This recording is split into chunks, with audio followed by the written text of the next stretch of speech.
Welcome to the RomaPress podcast with John Solano and Andy Mattioli. All right. Hello, everyone. Welcome back to another episode of the RomaPress podcast. We hope you are doing very, very well. Quickly, a thank you to all of our new patrons over at Patreon, Riley Watson, Vic, as well as Matthew Hudak and Robert Peruzza. We thank you all for your support, and of course to all of our other wonderful patrons who make this possible in what is episode number 400. Andy, I don't know if I'm more surprised we made it to 400 or that there has been enough interest for us to do 400 of these. It is still astonishing to me that there are even a handful of people that are not only in Europe or some of the other countries where we get most of the website views and downloads, but some of the most obscure places across the globe. We're very thankful to all of you. So thank you for allowing us and maintaining the interest for us to even do and have a reason to do 400 of these. We greatly appreciate your support. And it's a good news, bad news situation for episode 400 today, Andy, because we were going to take some time to primarily discuss all of the talking points that our patrons sent to us, which we will do a few of those later on. But Roma decided after closing a deal for for one striker, they felt that they wanted to do one for another, and it came in the form of Romelu Lukaku, who in this moment, and I have to reiterate this, you and I are recording this at just after 5 p.m., so early evening on a Monday. He's not official yet. It is close. It is very, very close. And as an aside, the thing I can't stand about some of our wonderful colleagues in the Italian media, you don't get extra bonus points when you report on something, by the way, when you are talking on a deal that is likely to close, but you are the first to say, it's done, completed. I said this in our patron group chat when I saw it come across my timeline. There's no bonus points for that, because in this moment, it's not closed, but you have some, because there is a very strong possibility that this deal will close when it eventually does. They can say, oh, see, I was the first to say it was done. Please stop. Please stop. And by the way, as another aside, this was my very first interaction with the lawyer of Lukaku, because as we all know, he previously, his former agent, one of the most handsome Italian agents to grace this earth, he now moved to this guy who, when I spoke to him, Andy, he said my name so eloquently, so lovely, in this very weird mix, like French/Italian accent. I mean, I melted over it. I have to admit, it was the loveliest way somebody has ever said my name. Sébastien Ledoux. You're better at French. You are much better at French. Say it. Yeah, say that it, was. say, I say, think that. say it. No, I, say I the, think you just les butchered deux, it, là. John. If that les durs. Les deux. Yeah. See, No. You butchered it. I'm no, sorry, my friend, but and that's not. by the way, he has the accent in his first name. So most people would say, like, let me put on my most American accent. Hold on, here we go. Sebastian. Oh God, that was terrible. That was terrible. See, when I think about it, I can't do it. Again, this goes back to me when I go between like an Italian radio and when we do this, like my brain melts as to how to talk. Sebastian, right? I just Sébastien. Sebastian Ledur. Ledur. Sébastien Yes. Ledur. Ledur. You have to do the. Yes. It's a whole mouth thing. You have to. No, put your I mouth in it. learned it in Lyon because the French, when you are there, they are not shy about letting you know if you try in the I think tenth of that's a speaking. universal French thing, John. It's not. I don't think that applies only to Okay, Lyon. the way Sebastian said my name, I not even my wife has said it with such eloquence. So listen. I Oh, hope. wow. I hope once this deal closes, Lukaku can somehow find a way to stay, just so I have reasons to talk to this guy. So, where do we start with this? Or on a scale of 0 to 10? Because I'm going to try and put off having to speak of the abomination that took place at the Stadio Bentegori on Saturday evening with Roma losing to Hellas Verona. The more, or I should say, the more we can talk about Lukaku and the less we can talk of that match, the better. So let's start with Lukaku before we get to, again, that abomination of a result that took place in Veneto. You're shocked, yeah? I mean, you're shocked. I am shocked because when we got on here the last time, we said in great detail how um even linking us with a name like Lukaku's is wrong given the circumstances that Roma are in, given the restrictions, given Chelsea's original asking price for Lukaku and the way the deals with Inter and Juventus eventually collapsed because of that asking price, which was 40 million pounds. That was something completely unfeasible.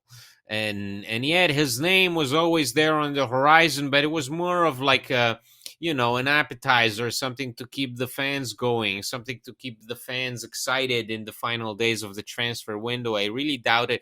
I was convinced that Roma would go for another name in the attack, um, because it just made sense, especially signing somebody like Azmoun, who may have had a recent injury and who is was not at the top of his game following the last 2 seasons at Bayer Leverkusen. You needed somebody else to lead the attack, and so I wasn't worried about Roma not going for anyone else, but I highly doubted that they would be able to put this whole thing together. And yet I was, once the Roma engaged in talks, open talks with Chelsea, it became apparent that once again this club are willing to wait for as long as possible. If in this market of opportunities Roma are willing to wait for opportunities for a big name signing, because then you immediately understand why they dropped out of the negotiations for Duvan Zapata. Duvan Zapata was one step away from joining Roma, and Roma, I think that's when that the switch turned on. They realized, oh, Chelsea changed their terms for Yes. Lukaku. Yes. They stopped asking for a permanent deal and are now willing to let him leave on loan. And that's when Roma said, okay, you know what? We're dropping all of these negotiations, all the paperwork for Duvan Zapata, who I'm pretty sure would have been coming on for a permanent deal worth around 10 million, is what a lot of reports were saying. And if we can make a deal for Lukaku work on a temporary basis, a dry loan, then Roma, for that kind of name, that kind of signing, they are willing to do that, to splash a lot of money in one single year. And here we are. It's the third year in a row with Mourinho where under the Friedkins, mind you, in 2000 they come in 2020. In 2021 they appoint Mourinho. 2022 they get Paulo Dybala. 2023 they're about to get Romelu Lukaku. That the whole strategy, if you think about it, is a market of opportunities, signing big names, but in opportunities, choosing their moments. Think about it. Mourinho was appointed. Why? Because Tottenham kicked him out like 3 weeks before Roma contacted him, right? Like nobody expected Mourinho to be Correct. on Roma's radar, but the circumstances made him a perfect target in that particular moment. The Friedkins got their big name manager right there and then because he was available. Same thing with Paulo Dybala. Paulo Dybala last year, nobody wants him. Even Inter drop out of the race because nobody is convinced of his physical condition. And Roma say, you know what? Let us go after him and let us make it work. And they make it work. And similarly now it's Lukaku. Lukaku, who was supposed to go back to Inter, then Inter withdrew. Then he was supposed to go to Juventus. Juventus were not convinced of a swap deal involving Vlahovic. They didn't want to pay up the asking price that Chelsea were looking for. And so eventually, Lukaku is now without a team. Chelsea are desperate to get rid of him, at least get rid of his wages. So all of a sudden, they open to a loan deal. And Roma are one of the only teams that is still interested in him. And I think that's how this Roma under the Friedkins always operates. They always want to go big in the capacity that the current financial situation, the settlement agreement will allow them to, because this Lukaku signing will really put Roma to a test. Like it will, what they are about to do for Lukaku will not, exceed any parameters set by UEFA, but still it will be close. Like this is that kind of signing that Roma make as a marquee signing of the summer to get everybody on board, to get everybody excited, because the atmosphere when Azmoun was supposed to come in was dreadful. And I said it on the RomaPress live stream. It was funny to see Azmoun greeted by those 15 fans, because like a week before that, you had almost 150 greeting Leandro Paredes, right? And a week later, 15 fans, I think 10 of them were children, were greeting Azmoun. The atmosphere was not good. People were like looking around and thinking, is this it? Like this is the big wait was for this, for Azmoun as Tammy's replacement. And no, it turns out that Roma, the Friedkins, Thiago Pinto, sees the occasion of Chelsea wanting to part ways with Lukaku, and the fact that nobody is willing to go for him, with the exception of some Saudi clubs. And Lukaku is clearly still not interested in that option. So it once again, the stars align, and Roma are about to make a big summer signing. Yeah, and let's be clear here. To go to speak to what you said about how Chelsea changed the terms of this deal, much like, as you correctly alluded to, Paulo Dybala, this is one of those times where sometimes it's okay if you are the last option at the dance, so to speak. It's okay. Sometimes it works out in your favor. And Chelsea, they not only changed this deal in terms of the basis of the operation going from permanent deal to a loan, the cost that they were seeking, I mean, dramatically reduced. Originally, they were asking 13 million for anybody who asked for Lukaku on loan. They wanted a loan fee of 13 million euro. Roma are going to pay half of that, right around 6. His wages, Andy, very, very, very expensive. To give everyone just a bit of an idea, so let's say Roma, to make this easy, they will pay 6 million for the loan fee. And then to make the math more simple, let's just say his wage, he reduces it to 7. It's actually going to be more than that, but I'm terrible at maths, so I need the math as easy as possible. So 7, and then for the wage, and then 6 on the loan fee. So 13. Let's just say 13 is what this overall deal is going to cost Roma for one season. Andy, that is expensive for one season. Even if Roma pay a loan fee of 2 million, 3 million, it's still very expensive. That is like, because as we all know, if you follow Roma, you are at least in part familiar with counting, with having to do amortization. Let's say Roma, they purchase somebody for 50 million euros, and then they pay him. He signs a 5 years contract, and they pay him 5 million per season. I mean, that right there is going to be a deal just at the same level or just slightly more expensive than what Roma are about to pay for Lukaku on a year-to-year basis when you consider a wage. I was about to say stipend. That's not... When you consider wage and the fee associated with it. I mean, this is an enormous cost for a one-year operation. For one single year, you are about to pay right around 15 million euros for this guy. It is an expensive operation. And Andy, this is also being done with no option to buy, no obligation to buy. So you are doing this knowing full well you are giving him until June, and that's it. It is a luxury desperation move. That in once again in Roma's repertoire fits, because I saw somebody say, well, this is Roma improvise and they don't plan.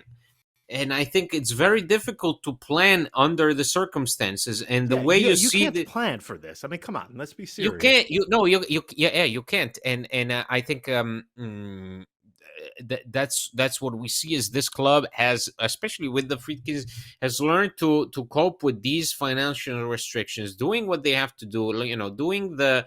Fulfilling all those obligations of generating the revenue. Selling, we sold Roger Ibanez, but then with the Friedkins, there is always that hope of making that big splash, and whether it's Mourinho or whether it's Dybala and Wijnaldum, there has to come that moment where Roma go for that spot. And I think with Lukaku, that idea is not even in terms of getting your big man, because I think this is the perfect big man for Mourinho, for what he needs at Roma. He needs that guy who's going to bully defenders around him. He needs the best Lukaku. I don't know which Lukaku we're going to get, because, mind you, this is a guy that, like Belotti last season, who was a free agent, didn't train for almost 3 months. I mean, he hasn't trained with the team since leaving Inter in early June. So the player you're getting is a big question mark. He's gonna need some time to get to the right condition. But it's also just from the point of view of the excitement that a signing of this caliber brings in a situation like the one we're in right now. Because again, nobody thought this could be possible. Everybody was more or less growing more accustomed to the idea of getting somebody, either Marco Arnautovic, who ended up going to Inter, or Duvan Zapata, Luis Muriel, those kinds of names. And then all of a sudden, when the possibility of getting somebody like Lukaku comes on, you see how the switch just completely changes the mood. I mean, there is not, up until that Lukaku news, the Roma fan base was a cemetery. Now with Lukaku coming in, you're looking at I'm pretty sure it's gonna be Ciampino Airport if they land in the next day or so. Private flight has to be Ciampino. Ciampino, yeah. You're looking at an overwhelming number of, like, you're looking at probably the kind of scenes that you witnessed when Edin Dzeko arrived. So, it's not even, it's about the surprise, the kind of player that you're getting in this moment. You're only a few days away from the transfer deadline. Your entire attack is composed of Azmoun, who's a question mark, still hasn't trained with the team. Andrea Belotti, who is trying to do everybody's job at the same time. You have Ola Solbakken, who is still a big question mark after 6 months. So to even have that name of Lukaku up there with this team in this particular moment in time, when the team is struggling, bad start to the season, and you can still go out of your way and get a hero's welcome, then you're doing something right. Just in terms of reading the room, Roma read the room. Roma knew that, with somebody like Duvan Zapata, not only are you getting an older player and on a permanent deal, which is gonna weigh down on you and on your finances and on potentially reselling that player in the future, but also just in terms of the excitement and the fan base. Duvan Zapata was not gonna do it. He was not gonna change the mood among Roma supporters who may have questioned the club's intentions and objectives for this coming season. Whereas with Lukaku, the whole complexity of the season changes, and people obviously start to, even the media start to make, well, with Lukaku, Roma have to be considered up there for top four and even up there for the Scudetto, which is ridiculous. But that's the whole point of the signing. Like with Paulo Dybala, it's we're gonna bring you the top of the line for Roma's capabilities. And you may laugh, but yes, in this situation, even a Lukaku that has been rejected by every single other club that showed slight interest in him and on a dry loan, that's a luxury signing right there. Yeah, 100%. And on top of that, too, you said how some are criticizing Roma, in terms of not being able to be flexible or not being able to plan well for this market.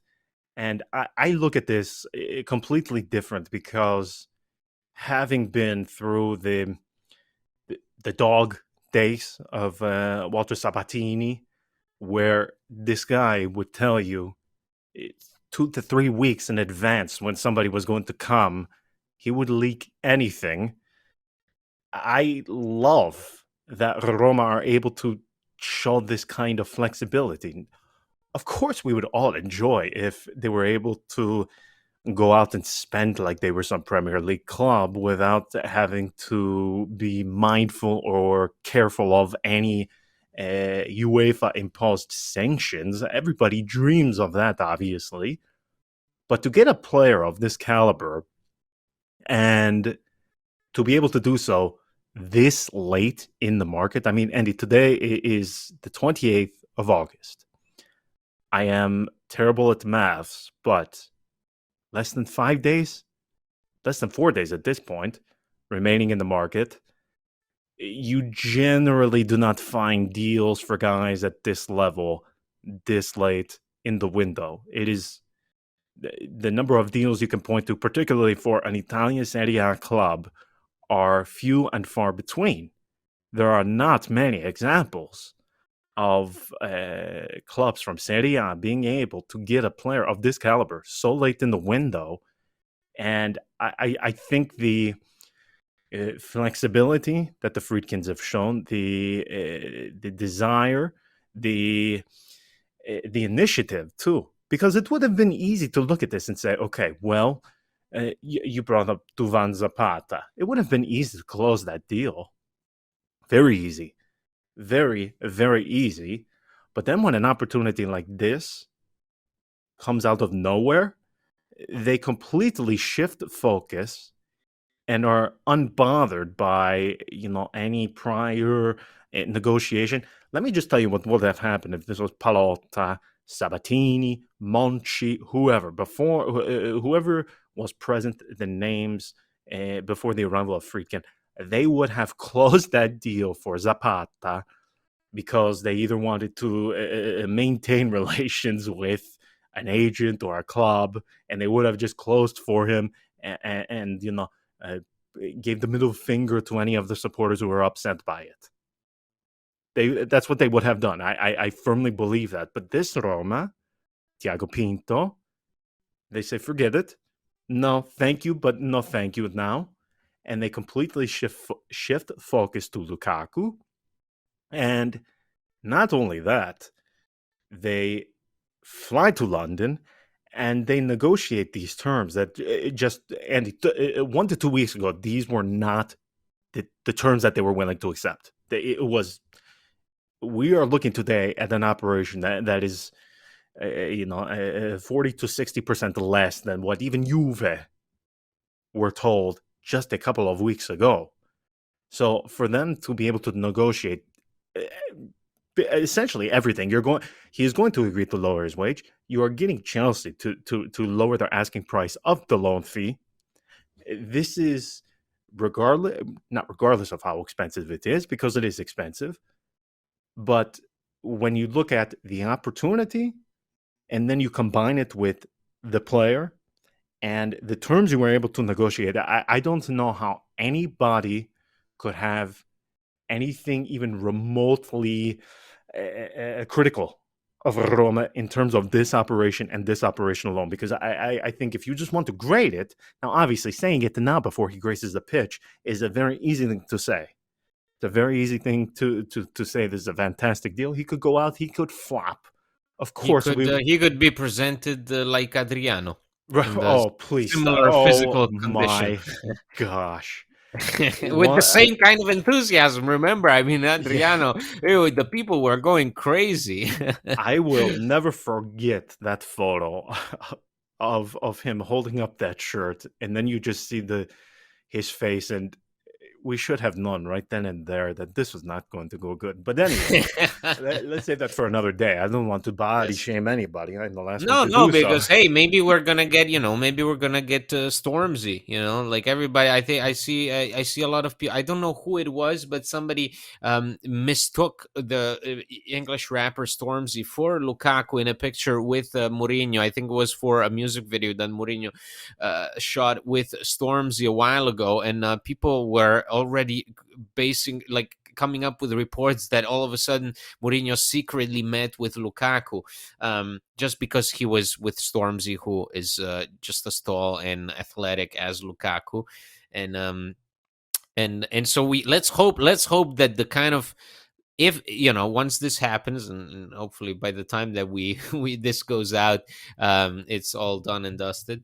But let's hope that it not only meets expectations, but it also exceeds expectations, because as you said, it's an expensive operation. It's a dry loan that will cost you, and it's done not only for what the player can offer on the pitch, but also in terms of the image of keeping everybody around the club on their toes, excited, just like Paulo Dybala. That the magic with Dybala is, I would argue, 70% on the pitch, 30% of the pitch, in terms of just how that signing made such a huge impact on how this club is being taken taken seriously, because it shows, doing these signings shows that you mean it, and doing these signings shows that you care and that you're trying to do what you were not able to do in the past. You were never gonna get somebody of Dybala's caliber or Lukaku's caliber, even on these terms, a while ago. And obviously that is a big credit goes to Mourinho, but I also think that the big credit goes to the foundation that was laid in the first place in order to welcome Mourinho. And when you have somebody like Dan Friedkin, every time when a big signing is being closed, when Dan Friedkin personally flies to that destination with his own plane and is set to return by piloting that same plane himself, then things are serious. And one of the things is that, for example, now Filippo Biafora, our good friend from Il Tempo, even said this morning that we have to look out, because Dan Friedkin's plane is scheduled to take off tomorrow from London at 11 a.m. local time, and who knows how many passengers there will be.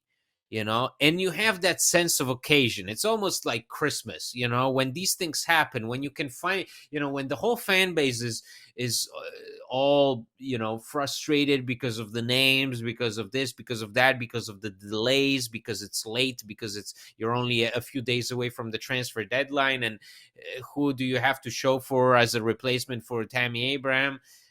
It's also miserable. It's also doom and gloom. And all of a sudden, boom, there comes Romelu Lukaku, arguably one of the best strikers in the world, for what he showed under Antonio Conte, for what he showed with, in his career in the Premier League.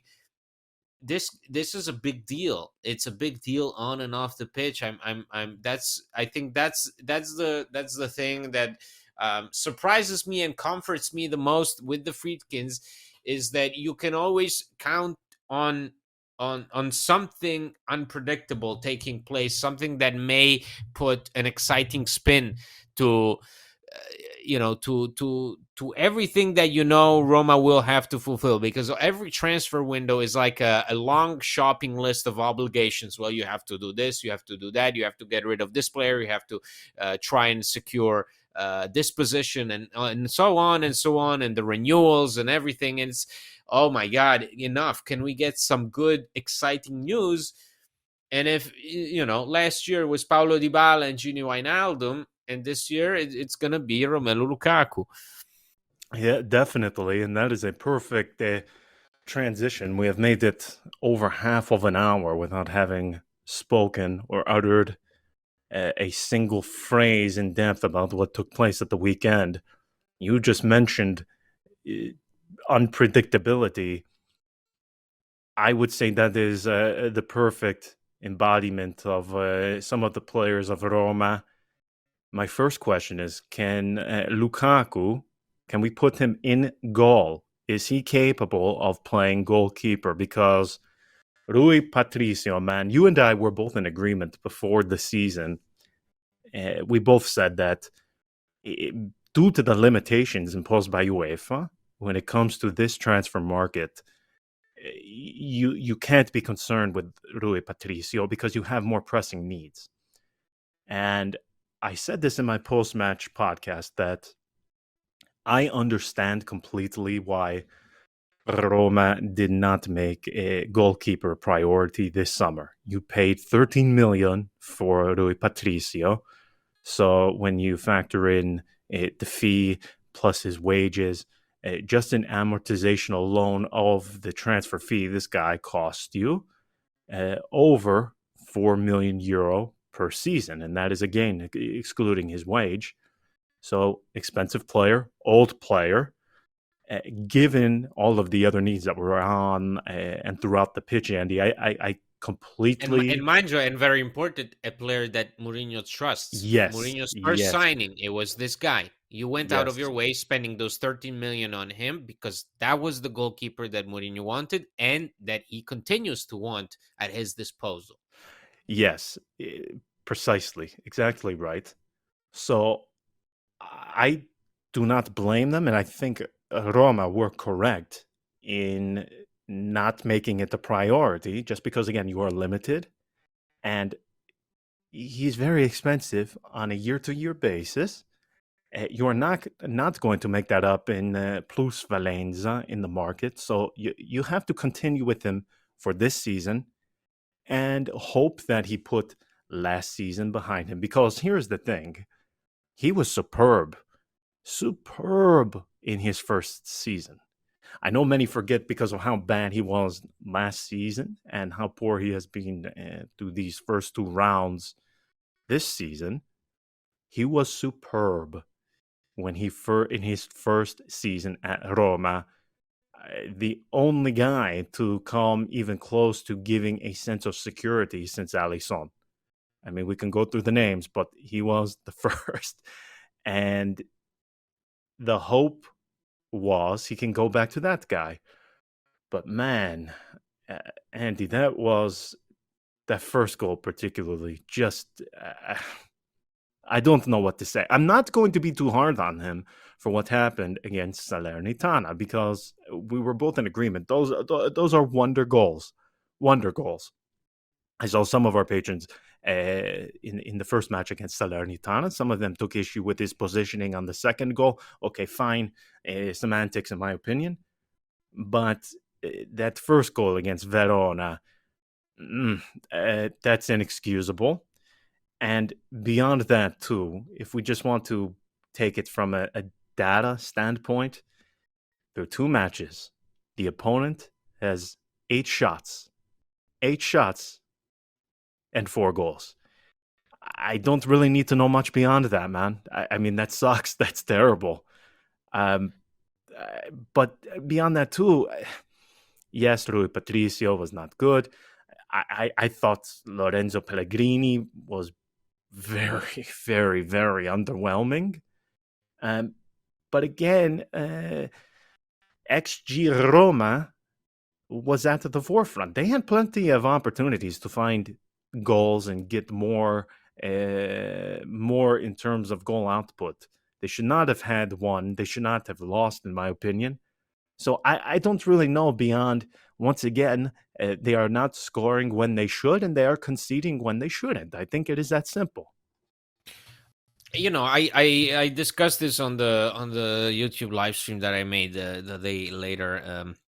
And that I encourage, if you like the show and like listening to the podcast, you can always subscribe Yes, to our we will be YouTube doing channel. live streaming of this so you can see us get animated and scream at each other, or Yes, hopefully. getting depressed and cry when we start talking of certain stadiums. Hopefully, yes, and you can follow. You can do so by subscribing to our YouTube channel, which is as RomaPress, and that's where you'll find the live streams. And in the live stream, I think the viewers and I agreed that it's not even, to me, the match was not even a you know.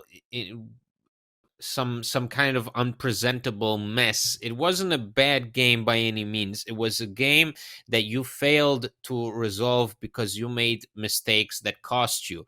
And the really the negative aspect of that game is the mistakes that were completely avoidable, that a team like Roma cannot afford to make, especially against the lesser opponent.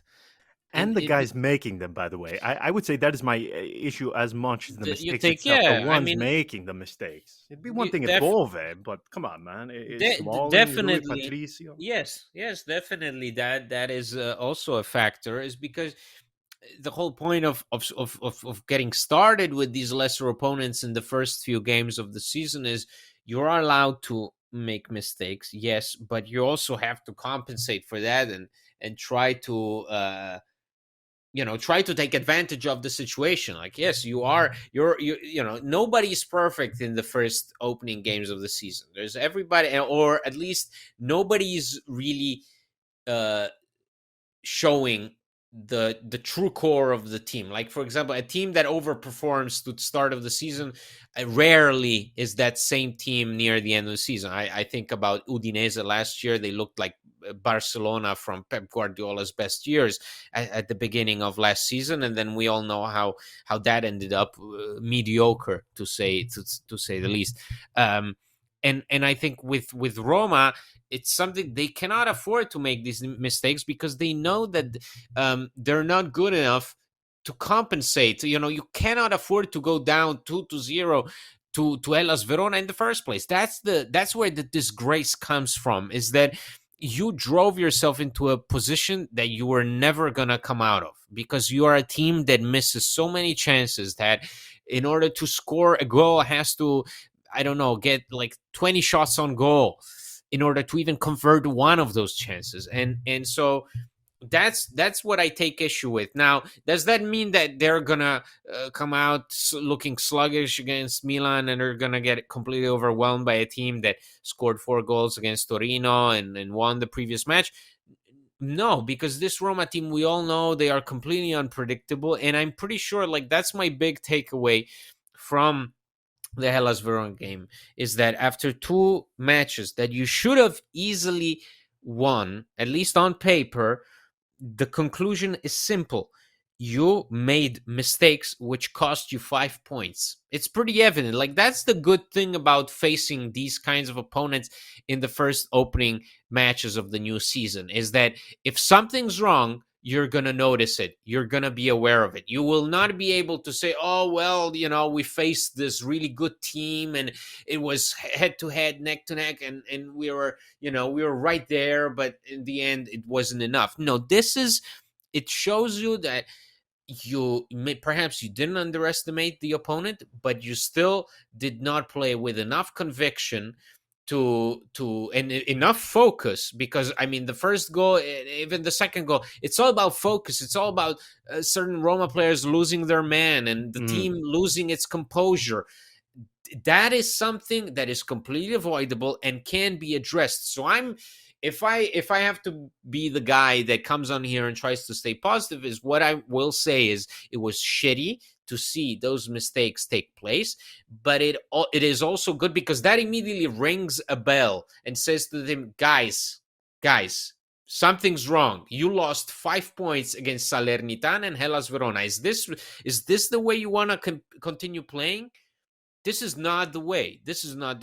You have to get it right. And that is, at least it gives you the comfort that when they go back to Trigoria and they went back to today, they held their first training session ahead of Milan. The thought process is, oh, we have to come up with a solution because there is a glaring problem. 100%.